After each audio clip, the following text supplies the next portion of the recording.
കലിതുള്ളി കാലവർഷം.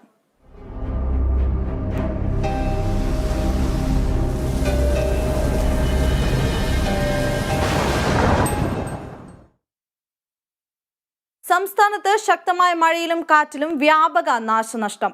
പാലക്കാട് വടക്കഞ്ചേരിയിൽ തെങ്ങ് കടപുഴകി വീണ മധ്യവയസ്ക മരിച്ചു. പൊത്തപ്പാറ പല്ല റോഡ് സ്വദേശി തങ്കമണിയാണ് മരിച്ചത്. തിരുവനന്തപുരം മുതലപ്പുഴയിൽ ശക്തമായ തിരയിൽ വള്ളം മറിഞ്ഞു. 3 തൊഴിലാളികളും നീന്തി രക്ഷപ്പെട്ടു. പത്തനംതിട്ടയിൽ അരയാഞ്ഞിലിമൺ, കുറുമ്പൻമൂഴി, മണിമല കോസ്വേകൾ മുങ്ങി. ഇടുക്കിയിലെ മലയോര മേഖലകളിലും വ്യാപക നാശനഷ്ടമാണ് റിപ്പോർട്ട് ചെയ്യുന്നത്.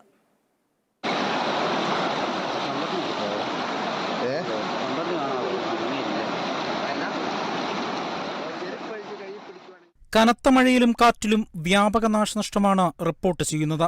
പാലക്കാട് വടക്കാഞ്ചേരിയിൽ തെങ്ങ് കടപുഴകി വീണ് മധ്യവയസ്ക മരിച്ചു. പോത്തമ്പാറ പല്ലാട് റോഡിൽ സ്വദേശി തങ്കമണിയാണ് മരിച്ചത്. വയലിൽ കളപറിക്കുന്നതിനിടെയാണ് തെങ്ങ് കടപുഴകി വീണ് തങ്കമണി മരിച്ചത്. തിരുവനന്തപുരം മുതലപ്പുഴയിൽ ശക്തമായ തിരയിൽ 3 തൊഴിലാളികൾ അപകടത്തിൽപ്പെട്ടു. പത്തനംതിട്ടയിൽ അരയാഞ്ഞിലിമൺ, കുറുമ്പൻമൂഴി കോസ്വേകൾ മുങ്ങി. കോട്ടാങ്കലിൽ കിണർ ഇടിഞ്ഞു താഴ്ന്നു. നിരണത്ത് ശക്തമായ കാറ്റിൽ തെങ്ങ് വീണ് നിരണം സ്വദേശി ഷാജിയുടെ പശു ചത്തു. ജലനിരപ്പ് ഉയർന്നതോടെ മണിയാർ അണക്കെട്ടിന്റെ 2 ഷട്ടറുകൾ 10 സെന്റിമീറ്റർ വീതം ഉയർത്തി. കോട്ടയം വെച്ചൂരിൽ ഇടയാകത്ത് വീട് ഇടിഞ്ഞു വീണു. കാസർഗോഡ് ജില്ലയിലെ മലയോര മേഖലകളിൽ യാത്രാ നിയന്ത്രണം ഏർപ്പെടുത്തി. രാത്രി 7 മുതൽ രാവിലെ 7 വരെയാണ് യാത്ര ഒഴിവാക്കണമെന്ന് ജില്ലാ കളക്ടർ ആവശ്യപ്പെട്ടു. പമ്പയാറ്റിൽ ജലനിരപ്പ് ഉയർന്നതോടെ പത്തനംതിട്ട കുമ്പൻമൂഴി ആദിവാസിയൂരിലെ 200ഓളം കുടുംബങ്ങൾ ഒറ്റപ്പെട്ടു. കനത്ത മഴയിൽ കോട്ടയം ഇടയാകത്തും കോഴിക്കോട് വടകരയിലും ഇടുക്കി വണ്ടൻമേടും വീടുകൾ തകർന്നു വീണു. പൂഞ്ഞാർ തെക്കേക്കരയിൽ സംരക്ഷണ ഭിത്തി ഇടിഞ്ഞു വീണുണ്ടായ അപകടത്തിൽ വീടിന്റെ ഒരു ഭാഗം തകർന്നു.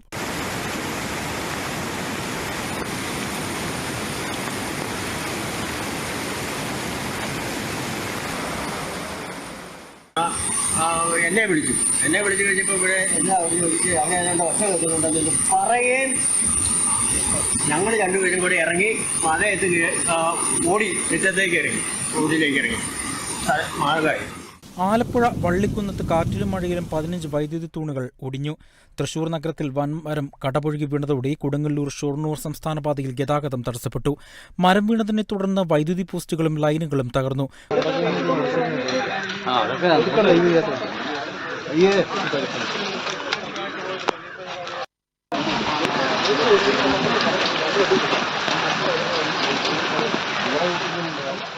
കോട്ടയം തലയാഴം പഞ്ചായത്തിലെ പാടശേഖരത്ത് മഴ വീണതോടെ വ്യാപക കൃഷിനാശവും റിപ്പോർട്ട് ചെയ്തിട്ടുണ്ട്.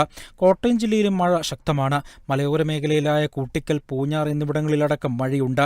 മീനച്ചിലാറ്റിലും ചെറുതോടുകളിലും ജലനിരപ്പ് ഉയർന്നു. അയ്മനം, കുമരകം, തിരുവാർപ്പ് തുടങ്ങിയ പ്രദേശങ്ങളിലും പലയിടത്തും വെള്ളക്കെട്ടും രൂപപ്പെട്ടു.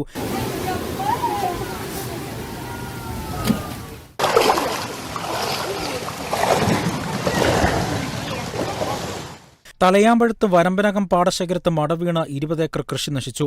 ചങ്ങനാശ്ശേരി മാടപ്പള്ളി ഗവൺമെന്റ് സ്കൂളിൽ ദുരിതാശ്വാസ ക്യാമ്പ് തുറന്നിട്ടുണ്ട്. 10 കുടുംബങ്ങളെയാണ് മാറ്റിപ്പാർപ്പിച്ചത്. നെല്ലിയാമ്പതി ചുരം റോഡിൽ മരം കടപുഴകി വീണ് ഗതാഗതം തടസ്സപ്പെട്ടു. ഇന്ന് പുലർച്ചെയാണ് മരം കടപുഴകി വീണത്. എറണാകുളം നീറിക്കോട് കളവിപ്പി ക്ഷേത്രത്തിനു സമീപം മരം കടപുഴകി വീണ ഇലക്ട്രിക് പോസ്റ്റ് ഒടിയുകയും അടുത്ത് കിടന്നിരുന്ന കാറിന് നാശനഷ്ടം സംഭവിക്കുകയും ചെയ്തു. എടമനക്കാട് ഗ്രാമപഞ്ചായത്തിലെ പഴവങ്ങാട് ബീച്ച്, കാട്ടുറങ്ങി ബീച്ച് എന്നിവിടങ്ങളിൽ കടൽക്ഷോഭം അതിരൂക്ഷമാണ്. വേലിയേറ്റ സമയത്ത് വീടുകളിൽ വെള്ളം കയറുന്നുണ്ട്. അടുത്തിടെ നിർമ്മിച്ച കടൽവാടകൾ തകർന്നു. ശക്തമായ തിരമാലകളിൽ തീരപ്രദേശങ്ങളിലെ റോഡുകളിൽ മണൽ വീണ് സഞ്ചാരയോഗ്യമല്ലാതായിട്ടുണ്ട്. വിവിധ ബ്യൂറോകൾക്കൊപ്പം കേരളാവിഷൻ ന്യൂസ്, കൊച്ചി. കണ്ണൂർ പഴയങ്ങാടിയിൽ മതിൽ വീടിന് മുകളിലേക്ക് തകർന്നു വീണു. നിരുവമ്പ്രം ടെക്നിക്കൽ സ്കൂളിന് സമീപത്തെ KJ വിൽസൺ ബാബുവിന്റെ വീടിന് മുകളിലേക്കാണ് മതിൽ തകർന്നു വീണത്. വീടിന്റെ ഒരു ഭാഗം പൂർണ്ണമായും തകർന്നു. ആളപായമില്ല.